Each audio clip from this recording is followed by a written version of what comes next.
ঋতব্রত তৃণমূলের official office হয়ে গেল মেট্রোপলিটনের সেই বাড়ি। তর্ক বিতর্ক সমানে চলছে, সংখ্যায় অনেকটা এগিয়ে ঋতব্রত তৃণমূল, কিন্তু কোন তৃণমূল অফিস কোনটা হবে তা নিয়ে বিতর্ক সমানে চলেছে। এরই মধ্যে নতুন খবর এলো যে মেট্রোপলিটনের বাড়ি ভাড়া নিয়ে তৃণমূল কংগ্রেসের যাবতীয় কাজ করত মমতা বন্দ্যোপাধ্যায়ের নেতৃত্বাধীন তৃণমূল কংগ্রেস। তবে পালা বদলের পর দলের অন্দরে ফাটল ধরে। ভাবনাটি কয়েকদিন আগে হাতছাড়া হয়ে যায় কালীঘাট তৃণমূলের। এবার মেট্রোপলিটনের সেই বাড়িটিও পাকাপাকিভাবে বসার প্রস্তুতি শুরু করল ঋতব্রত বন্দ্যোপাধ্যায় নেতৃত্বাধীন নব তৃণমূল ব্লক।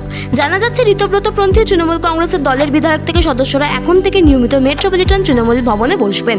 গত বুধবার বিকাল থেকে ঋতব্রত বন্দ্যোপাধ্যায়, সন্দীপন সাহা, জাভেদ আহমেদ খান, অরূপ বিশ্বাস বৈঠক করেন। সেই বৈঠকে স্থির হয় একটি রোস্টার তৈরি করা হয়েছে। প্রতিদিন এখানে কেউ না কেউ বসবেন। একই সঙ্গে জাতীয় কর্মসমিতির বৈঠকের দিনক্ষণ আগামী 2 দিনের মধ্যে স্থির করা হবে বলেও বিরোধী দলনেতা জানিয়েছে।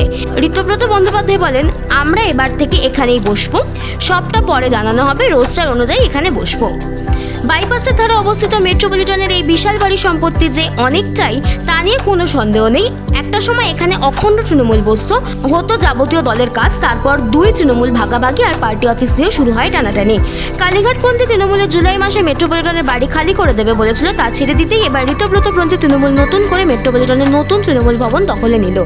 জানা যাচ্ছে বাড়ির মালিক মন্টু সাহার সঙ্গে 2027 সাল পর্যন্ত চুক্তি সই করেছেন তারা। Target news, Kolkata.